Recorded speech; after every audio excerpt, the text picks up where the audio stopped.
Sir মানে অরিন্দম শুধু আমার, আপনি শুধু আমার।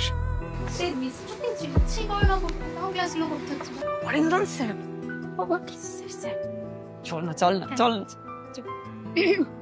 Hi sir. Hello sir. Hello. Sir বলছিলাম যে আমার একটা ডাউট ছিল, তা আপনার যদি একটু সময় হয়। আমারও সেম প্রবলেম স্যার।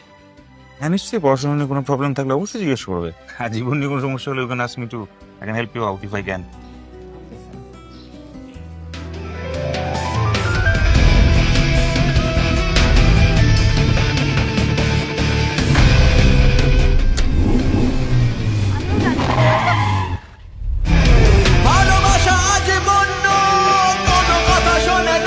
ভয় পেলি? খুব তো অরিন্দম অরিন্দম হচ্ছে, হ্যাঁ